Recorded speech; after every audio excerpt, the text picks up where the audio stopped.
because I'm slowly but surely getting better at remembering to record all of these webinars. And I do that because every time many people sign up, but not everybody can make it. So I'm always asked, can I send out the slides and the recording to everybody afterwards?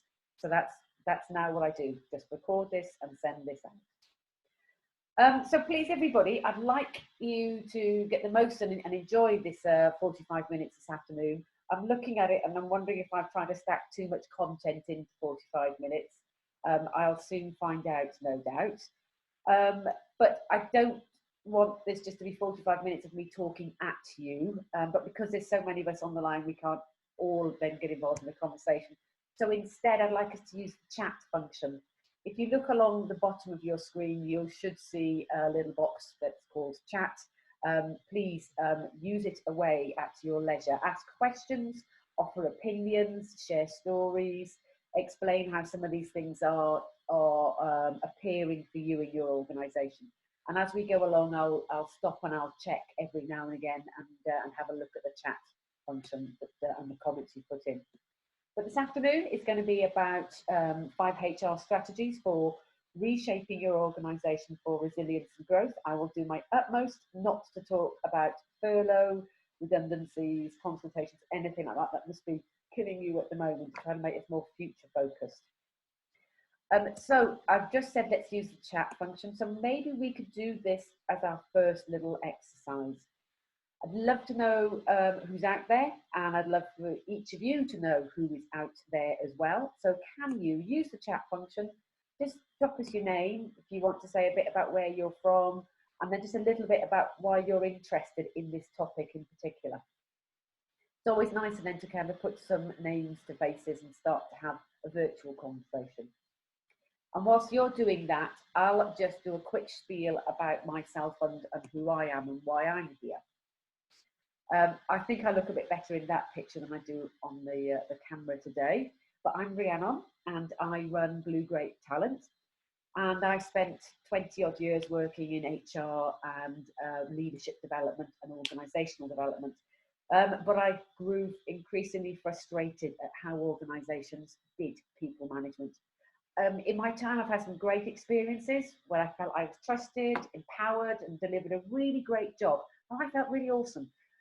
But I also had some experiences of the opposite. I'd been micromanaged, told I wasn't good enough or didn't fit in, and then, to be honest, generally delivered some pretty poor pieces of work. And that's when I started to think there's got to be a better way of doing things. So I did start Blue Grape, and my mission to show how harnessing the power of your people can really make your business grow. So what is it that we do in Blue Grape? Well, I suppose we've got 4 main service streams, I suppose you could call them. We look at assessment and stretch. That's all about helping you know more about your own people and match them to jobs that they're most likely to excel or feel engaged at. But I mean that whether you're hiring new people or your own people that you want to move around succession planning internally. We know that performance comes from enjoyment and engagement. And that's what assessment and stretch really does for me. I can help you do that. We also do a lot of work with organisations that are managing themselves through change. And I don't think we can think of change management these days as kind of an individual set of events. Change should just be the way that we do things around here. So we help clients develop those skills and those cultures to embrace that change as a day-to-day event. I'm also on another bit of a mission to help organisations see the real value of coaching and bringing it out of that exclusive space where it used to sit for executives, and show organisations that coaching is not just for executives but can really grow and develop everybody in the organisation. And building critical leaders is an important part of an organisation's success, as is making sure that you've got the next generation of leaders coming through. We also work with our clients to help develop the confident, capable, inspiring leaders of the future as well. But this, for me, it's really all about that employee experience, because that's what makes the difference. And all of those 4 streams really goes into creating that employee experience, which is all about delivering excellence. So I've spieled for a little bit. Let me go into the chat box. If I can find where I've left my cursor, somewhere on this screen. No, I can't. That's going to restrict my view. Who have we got out there? So who have I landed on first? Claire, you want to update your knowledge, Claire Barnett, learn some new techniques, benefits from the business. We've got Morna out there. Oh, just moved around. Oh, newly appointed. Well, congratulations, Morna. Your first director role. Oh my God, 1 week before lockdown. You're a star, woman. You really are. Emily, HR in manufacturing, based in Kent. Helena, hello. Say hello to you again. Manufacturing organisation here in East Midlands. I'm just going to let somebody else in. There we go. Susan, standalone HR manager in Leeds. We've got Angie, Joy, Shirley, Alison. Gosh, there are so many people I can't keep up. Hey, look, you've met some different people on the call already so far.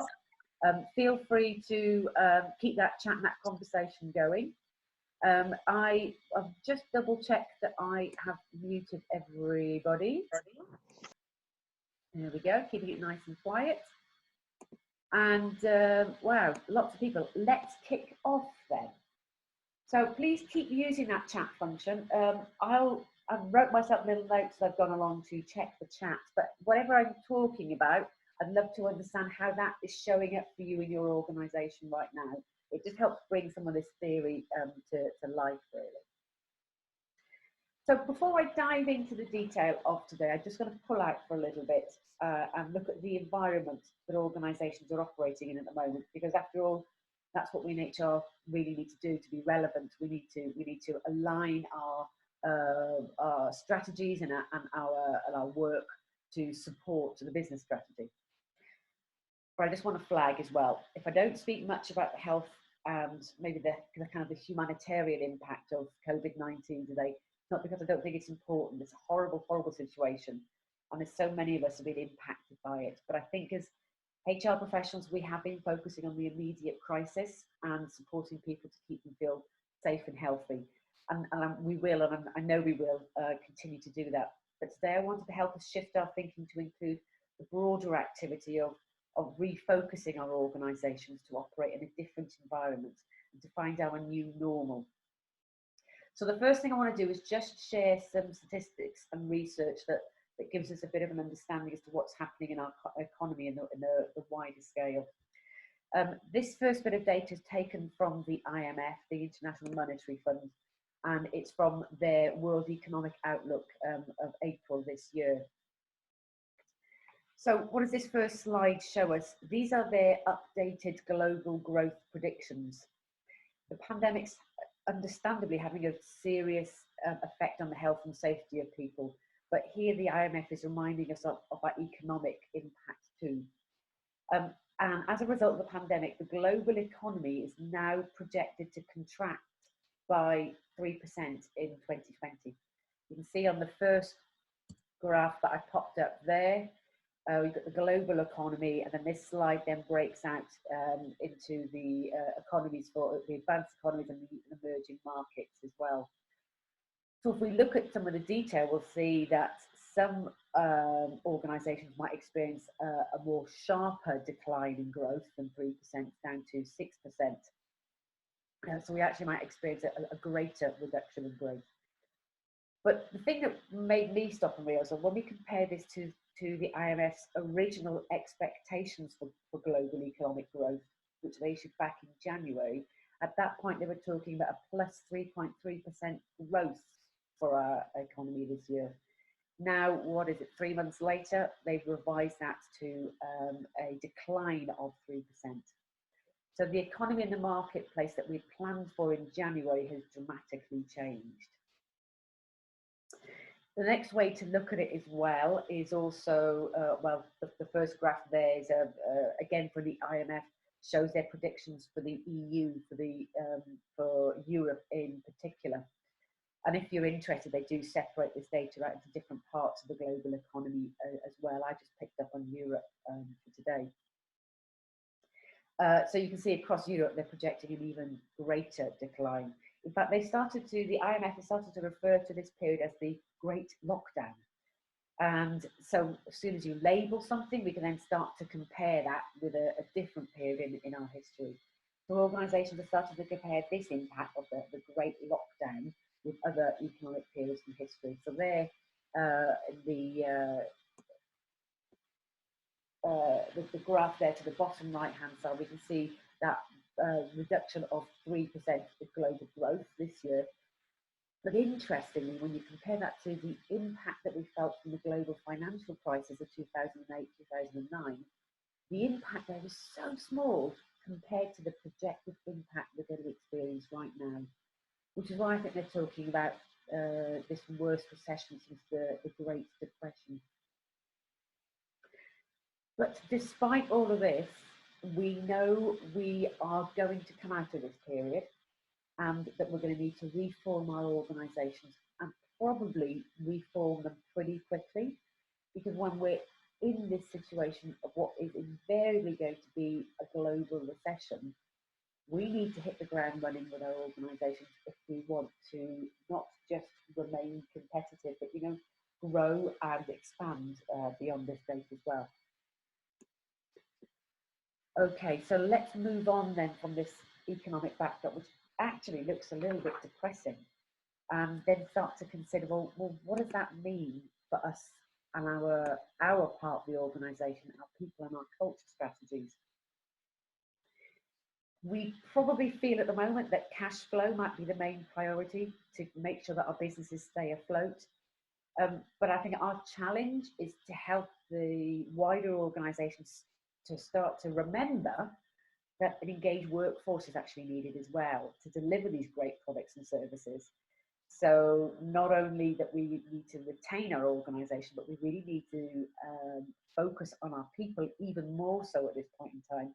Otherwise, customers are never going to see the value in the product or the service that we provide.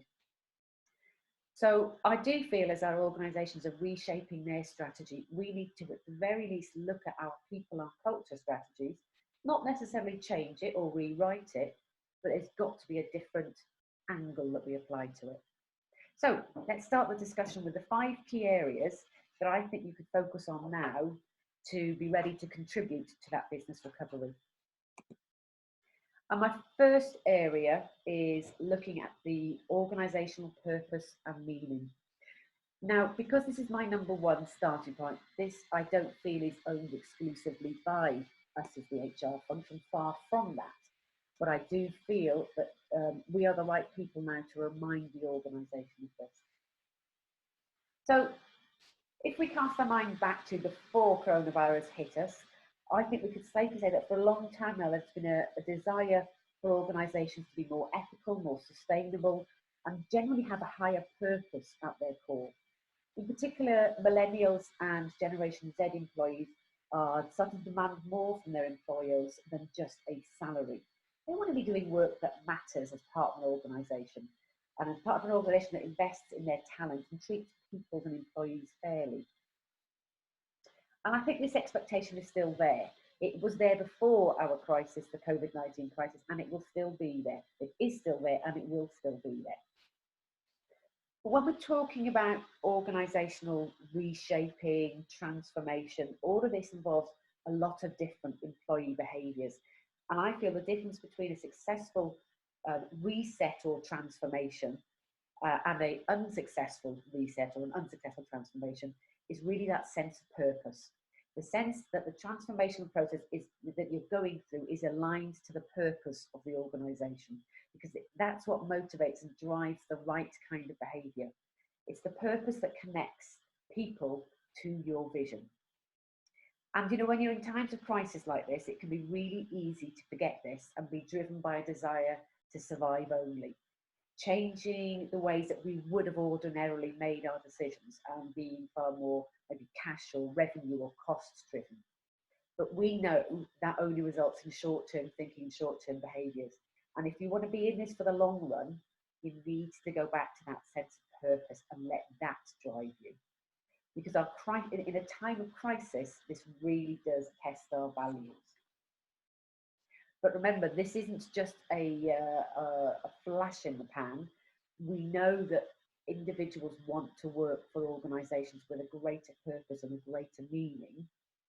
And just let's not forget, if we cast our minds back, remember last August when the US and the American Business Roundtable redefined the purpose of a corporation to promote an economy that serves all Americans. I appreciate this is a very American slant on it.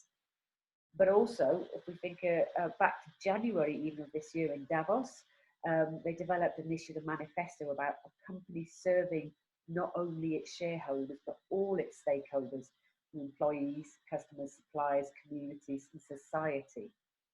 Now more than ever, people want to work for companies with a purpose that appeals to them. And if we want to continue to attract and retain our talented people and our customers as well, we need to even more embrace that authentic purpose. And now, even though business leaders are probably now focusing on stabilizing operations and making difficult and challenging decisions in a very rapidly changing circumstances, now's the time, I would say, for us in HR to help senior managers focus and hold conversations around their purpose. And that's how we can drive the organization forward. So don't lose, my suggestion number one, don't lose sight of your organization's purpose. In fact, even more so now, challenge your leaders to make decisions with that purpose and that meaning in mind, in the forefront of their mind. And if this is still a new concept to you as an organization around a purpose and a meaning, well, now is the right time to start looking. Although it may seem that this is not part of our crisis, this is what our future employees and our future customers are wanting from an organization. To have a real sense of your purpose and your meaning. Don't lose that in times of crisis. This now leads to probably my second suggestion, which is similar but with a slightly different slant. And after the second suggestion, I'll just take a stop and have a look in the chat box and see if anybody has shared any thoughts and opinions yet. So my next suggestion is around that employee experience. Now, I've been using this slide quite a lot at the moment, and I think it captures the concept of employee experience pretty well. Decisions are going to be made now, and I think there's a danger or an opportunity that those decisions could become cultural stories of the future. And we all know that stories are part of the things that are passed down from generation to generation of employees and help create an atmosphere and environment for your business. And I suspect, given our economic climate, it's really hard to predict what the future is going to be, apart from it being changeable and being unknown. Now, you can't escape that. And I think that's the first thing from an employee experience perspective that we all need to be upfront and honest about with our employees. We can't predict the future. We don't know what it's going to involve.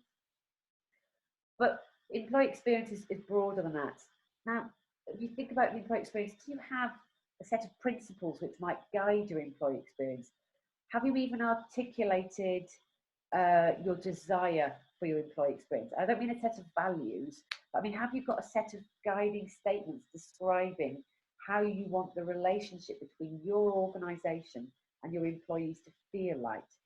Because without a set of guiding principles, it's hard to align these decisions to make sure that you're still achieving that experience for your employees. Just to help articulate this a little bit, I've got two examples here of similar decisions that have been made that will probably drive quite a different employee experience. I'll pop in the chat before we close off. I'll think of a way of doing this, a couple of links to send out to you so you can have a look at these things in more details. Or alternatively, you can just use these phrases to Google these situations. These are two extreme examples of organizations who haven't, well, these are two examples. The first one refers to Bird, who are a firm of electric scooters. They make electric scooters. The closest thing I can think of them is a bit like the Boris bikes that we have in London. Their electric scooters are there for rent in US cities. Both of these organisations, such Bird and Marriott Hotels, have exactly the same situation. They both have the same difficulty. basically revenue dropped and they had more staff than was needed. In fact, Marriott have had to pretty much close most of their sites. But how did each of these organisations handle things? Very differently. They provided a very different employee experience. The first one, Bird here, basically did what the headline, this is the headline I just copied off Google, what the headline said. They pulled 406 people onto a Zoom call and within 2 minutes had made them all redundant. Whereas Marriott have not made redundancies, they've used various countries' equivalents of furloughing. But what Marriott did was their CEO recorded a video and sent it out to all of their employees, and it's also on their YouTube channel as well. Very, very different ways of handling the same situation, very, very different experiences for the employees. Both situations were very similar. The outcome of both was very similar, but the way they went about doing it was also very different. And there's also some really good commercial decisions and commercial reasons, I should say, for thinking about your employee experience even more at this point in time as well. Not only because of these types of headlines that are produced, but we can't escape, but we can't ignore this anymore. It's very hard to separate your employee and your customer experiences. They are very similar to each other. In fact, research on Glassdoor shows that there's a link between the employee and customer satisfaction, is their terminology.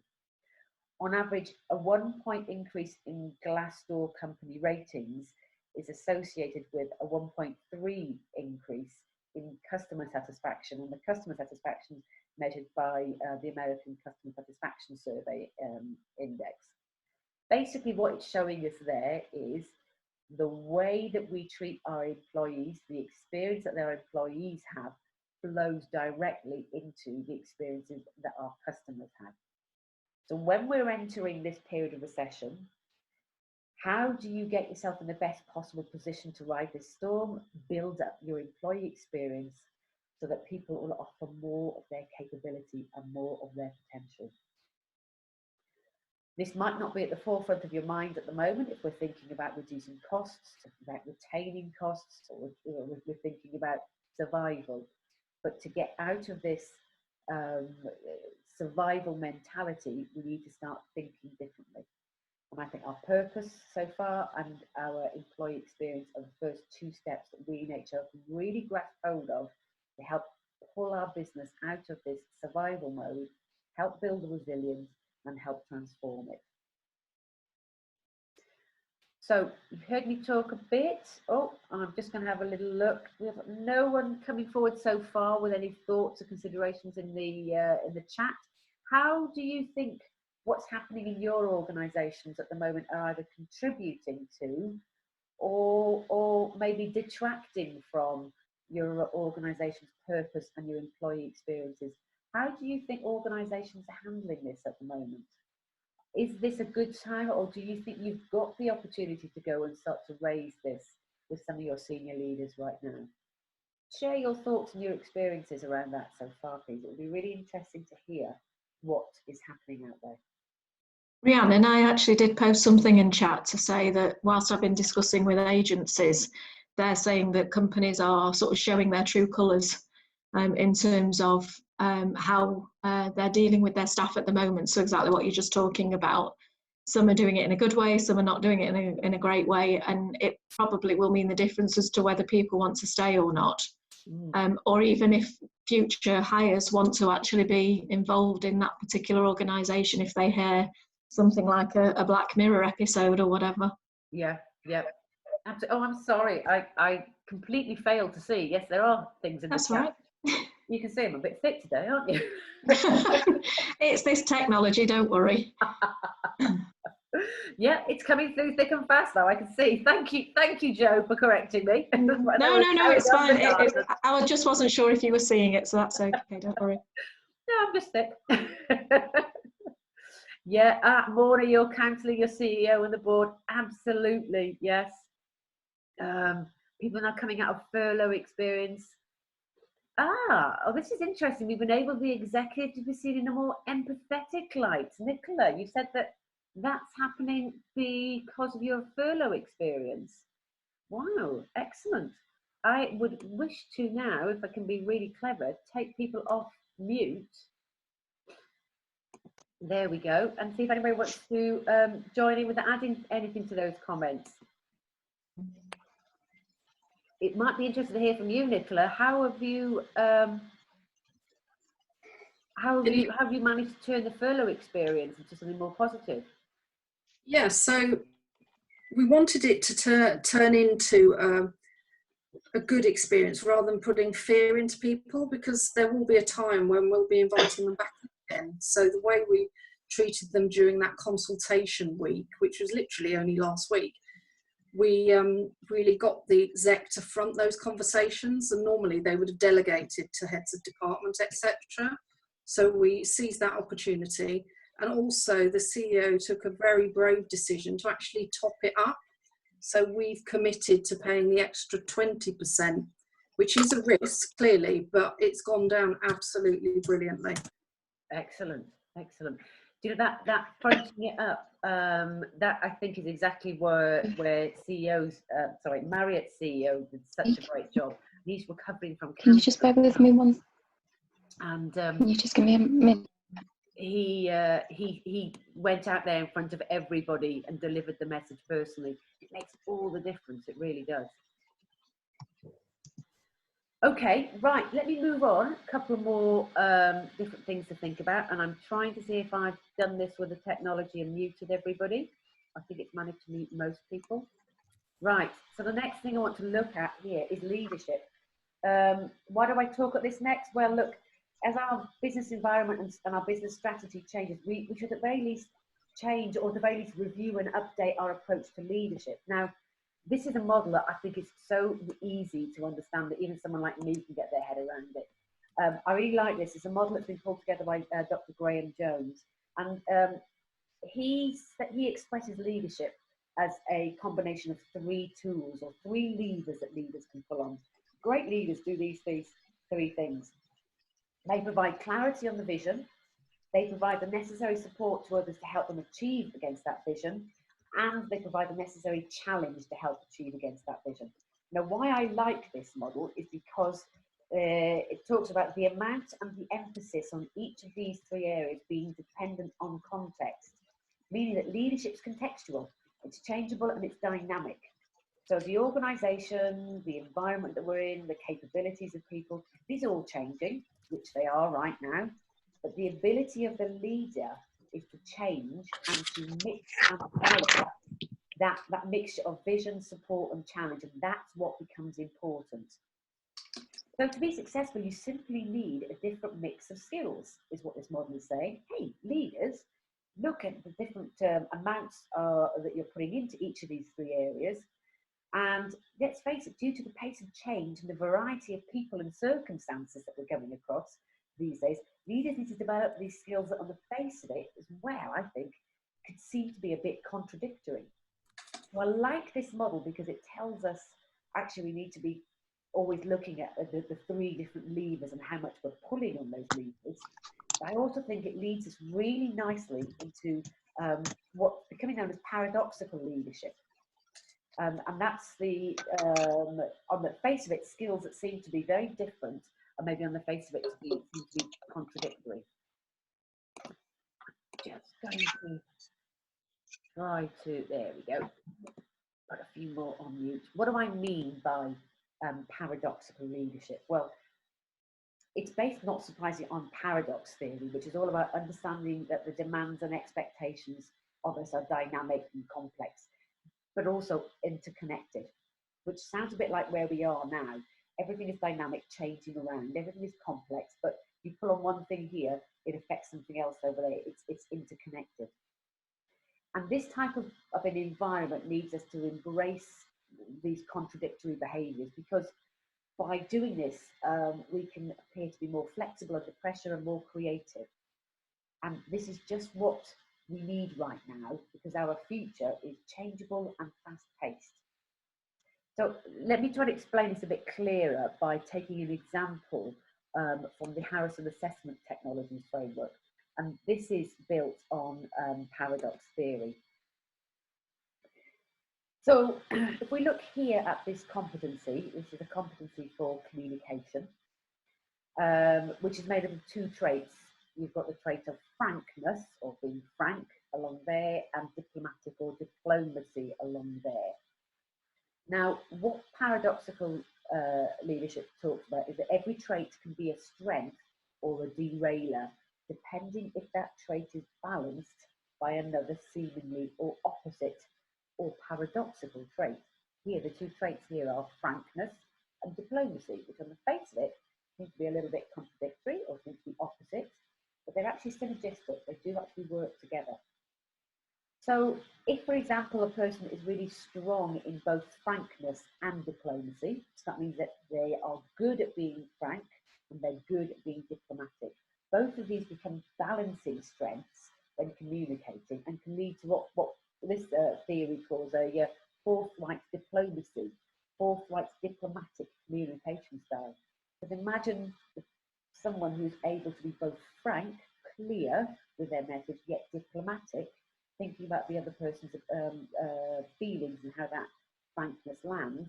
That's good. Those two are balanced. On the other hand, if a person is strong in one of the paradoxical traits only, or is imbalanced, their communication style will rely very much on that trait. So either they'll become particularly frank, or to the point of being blunt, or very diplomatic to the point of being evasive.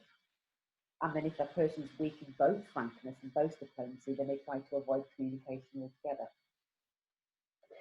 So if we're entering this period of recession, or at the very least the need to regrow, don't we want leaders who can flex their style quickly and easily? And that's why I like this paradoxical leadership, because it does explain, I think, quite clearly how being able to flex and use one trait or the other trait, or indeed both traits at the same time, gives that real flexibility and a style that can adapt. And in an unknown, uncertain environment, having the ability to flex and adapt your style is actually it's probably one of the most important things that we need from leaders right now. So if we're not yet thinking about leadership and leadership potential and capability in a paradoxical way, I would suggest this is a really good time to start thinking about it now, because it's even more important as we try to regrow and grow our resilience and organisational resilience for the future. But it isn't just leaders, absolutely. This leads on to talking about leadership leads on very well to number 4, which is our workforce capabilities and our talent. And I do call this out separately from leadership, but great leaders alone won't get us there. We need our entire workforce to have the skills that we need to adapt and to grow in this different environment that's full of recession and very fast paced. I didn't write down where I got this statistic from, which is my bad, but 79% of leaders from SME, small organisations, said that their lack of availability of key skills was a threat to their business and their business growth, trumped only by cyber threats, which scored 80%. So it's right up there. The lack of availability of skills is right up there as a big issue for our leaders right now. And what got us here won't get us there, as in the future. I think this very quick timeline I pulled together here of the industrial revolutions and the type of organisations and skills needed for each shows us that. So it's very, very quick and dirty, but if you go from steam industrial revolution, then we moved on to science and then digital, and now we're in this 4th industrial revolution of cyber physical. You know, just looking at the type of organisations and sectors and so skills that were needed at each of these stages, what got us to where we are right now absolutely is not going to get us into the future. And that will be that's exactly the same where we are right now in the 4th industrial revolution. We need a different set of skills. And when you overlay where we are right now with going into potentially a recession and a period of economic contraction, these skills become even more important. What are the type of skills I think we need to be looking at right now in our organisations? There is no master list of competencies needed for the future. This is going to look slightly different for each of your organisations. But if we think about the context being high pace of change, volume of change, greater now than we've ever experienced, I think we need to move away from some of the more traditional static skill sets and think about skills that encourage people to be continually changing, growing and developing. And in particular, in this context of a more remote workforce as well. So I think this is what is different about these types of skills. They are what we would call maybe inherently human competencies, which might seem strange given that we're going into this world of digitalisation and automation. But more and more research is coming out that it is these human skills such as empathy, relationships, emotional intelligence. These are the things that are even more important, especially so moving into the digital world and the automation world that we're going into. So these I think this might also look a little bit different to some of the more traditional skills that we've looked at in our workforces. And let's face it as well, data and analytics has moved on so much more also. And I think it's time that we brought that into the learning and development arena also. What do I mean by that? Click down here. Processes and systems will change. So here's my challenge. Stop aligning your training to your current processes or your current thinking or your current systems, and instead think about those underlying traits and human characteristics that are needed for success in your organisation. And then let's think about how we understand what type of skills we already have out there in our organisation as well. Where do those skills currently sit? Where are those skills a strength and where are those skills potentially a weakness? How much do we know about the inherently human traits that are in our workforces at the moment? We probably don't. But as I said, data and analytics has moved on so much. We can do this type of analysis these days. We can understand more about people's traits and characteristics, these, for want of a better word, these future traits, these future characteristics that are going to help us create a workforce that is continually able to change and adapt, unlearn and relearn. And then we want to encourage learning around those traits and those behaviours, because when budgets get tight, particularly what they do when we're in a recession, where are those cuts? Your cuts are always in your training budgets.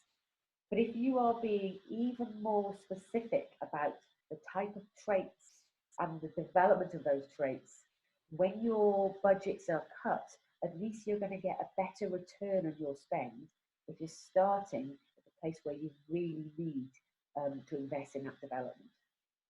But you're coming down to a more granular level and looking at slightly different skills to those that we would have traditionally looked at in the workforce before. You've heard from me quite a bit. Let me stop for a minute. Now I'm really going to look at the chat properly. What are people saying now? Really stretching some capabilities. Joe, yeah, in a response to a conversation with Joy. Oh, video. So you find the video, Helena? Yes, that is. That must be the Marriott video that you're talking about. Further resources reading on paradoxical leadership.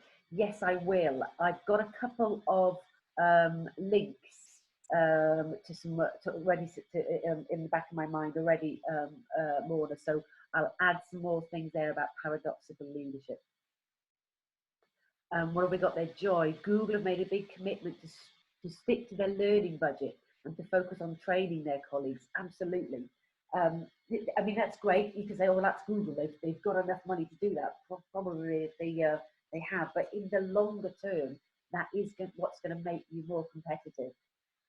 But I think the message I'm saying is don't just keep doing what you've always done from a training perspective, because it will cost you a lot and we won't have that kind of money going forward. Let's start looking at learning and development from a different perspective. Let's look at it in terms of those traits and those characteristics that encourage people to be curious, to learn, to try things differently all the time. So skills, leadership, one last area that I'm going to suggest that we look at, and believe it or not, this might be another thing that sounds a bit paradoxical, hiring. It may seem a little bit counterintuitive to focus on hiring right now. But when I talk about hiring, I don't just mean the process of advertising and finding people. Now is the time, because if your hiring team is quiet with everything put on hold, now is the time for you to have a look at how you hire and some of the processes and activities that you use. There's plenty of time to refocus the team. But let's face it, in the future, you are you're going to have to be able to hire in the traditional sense here that I call retention focused hiring, the good sense, you know, filling the job that you need to now, but also being proactive and hiring the leader that you will need to get the job done tomorrow. That's the kind of hiring that we all love because it feels like the right thing to do. We can put time, energy and effort into it. But also at the same time, I would suspect that if you're not already being asked, you will need to develop the ability to switch very quickly and find contingent workers to fill gaps, or an agile workforce to fill very specialist talent gaps. So if your hiring is focused on one or the other up until now, my challenge back to you as well, I think, is to be effective, you need to develop a talent acquisition team that can do both and turn their hands to doing both very well. But both of these need different approaches, different tools, different systems. And if you're returning into a recession where the future is unpredictable, how quickly can you pivot your hiring processes to turn your hands around to doing both of them? Now is the time for you to go into your talent acquisition teams and really have that honest conversation. What do we do? How do we do it? How well are we doing this? But in all of this context as well as being able to switch and pivot very quickly, you've got to ensure a fair and a transparent process, comply with legislation, and don't forget the candidate experience as well. You have to do it all. So you also need to hire the right talent and doing it quickly. And if you haven't yet done so, now is the time to explore, I think what I'm calling sort of predictive analytics to shorten those assessments. Maximize the useful data that you can get and increase in your hiring success. Everything again, in a recession, budgets will be cut. Recruitment is normally one of the places where it's quite easy to take some costs out of. That is if your hiring processes are manual. If your hiring processes are manual and paper-based, what happens when your budgets are cut? All you can do is to deliver less, and this in turn, we know, then does add extra cost to the business because people will carry on using agencies and incurring a lot of extra cost. So now is the time, I would say, to focus on automating to improve your selection accuracy, not solely for increasing your productivity, but you know that's what it will do for you as well. How do you do this? Well, there are products that provide a really great and comprehensive job-specific assessments that measure things like personality, attitude, motivation, skills, behavioural competencies. Measuring all of those things, like the human skills, the inherently human skills that you want, that help drive your employee experience and your engagement and help align people's values to your organizational purpose. There is great tools out there that can help you do that and automate. So this is where we can really use talent acquisition, not just as a team that gets people into the business, but as a real strategic tool that can help us also leverage and achieve our wider HR strategies around our employee experience and engagement, and bring in the right skills and abilities that we need for future growth as well. That does then lead to the question about what about the role of your recruiters? Because if I'm talking about using automation, putting more things online, if we're talking about maybe doing less hiring, what is the role of your recruiters who may have traditionally been the ones that have placed the advert, done the pre-screen, and all the paperwork that goes with it. Well, I've got to be honest, that probably is for another webinar altogether. But do not feel for 1 minute that there is no role for recruiters. But I do feel the role for recruiters needs to change. There's so much more that talent acquisition can do to enable an organisation's growth and resilience, other than just simply hiring. So, what have we had here? I've just done a very quick whistle-stop tour of what I believe, or what else I believe we should be turning our attention to right now. And this is where we are now. Are we going to be one of those organisations that adapt and survive, or are we going to be one of those organisations that stay put? I'm not suggesting that we drop employee safety and well-being, but I think we also need to include some of this thinking too. COVID-19 has been an immense shock. It's sucked so much of our time and effort into supporting people through this period. But we now need to start to adapt now. And I would suggest that some of our traditional approaches to people management is unfortunately dragging us back. Now, I don't think you can and you won't focus on everything that I've spoken about today, but I would suggest try to choose 1 or 2 areas to get started in. The only thing that we do know is that our organisations need to become more resilient. I think we're all hoping that we don't get the type of change that we have experienced with COVID-19, that type of rapid and just huge change. I hope we're not back there again, but we do know we will experience more change along the way. And all we can do is help grow our organisation to be resilient and to be more change friendly. But we do need to adapt and move into this new normal, our new mindsets and the new practices. And I'm hoping that some of those 5 areas to look at is giving you something to start thinking a little bit broader than just well-being and engagement of our employees in this really important time. I'm going to have one last little look at the chat to see if there's any other questions or comments I've put in. What ideas do I have on helping male leaders develop their EI? Oh, Nicola, it sounds like you might have a population in mind. And Alison says, hardest aspects to develop. If I had to choose which skills to focus on, which would I choose? Well, I would say, in response to emotional intelligence, do you know what? Yes, all skills development, I think, needs to start with a kind of a mirror. Where are we now?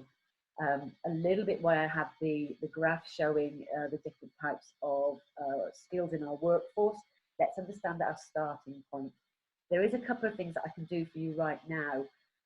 I am able to offer everybody a free emotional intelligence profile at the moment.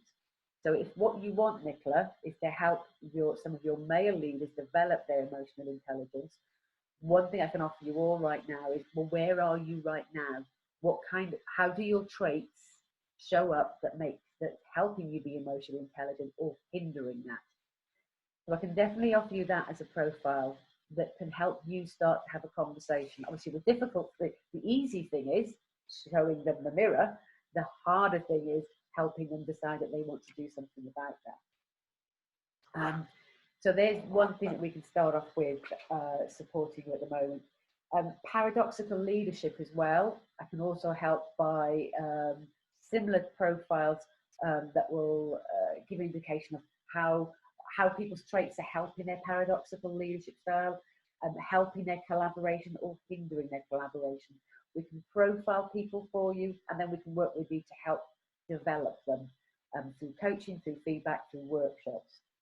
From a talent acquisition perspective as well, though, we can help you improving your selection processes, starting from something as simple as doing an audit of your existing selection processes, and then help you develop methods to automate and to improve the accuracy of your selection as well.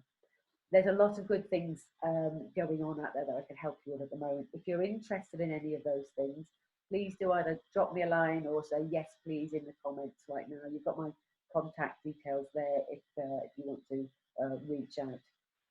On the back of this, I will also, with these slides and the recording, drop you all an email with some thoughts and some further reading about paradoxical leadership and about some of the profiling tools that you could use to help with your emotional intelligence and collaboration as well if you want to. If there's anything in particular, pop it in the chat box. Otherwise, I hope this has prompted some thoughts in your mind. I doubt it's given you lots of solutions, but hopefully it's started some thoughts and some conversations. And if anyone would like to carry on with that conversation, please just give me a call or drop me an email. It would be great. And especially right now when we see so few people, it really would be great to chat. In the meantime, look after yourselves, look after your families, stay safe, and thank you very much. Hope to speak to you all soon. Bye-bye now.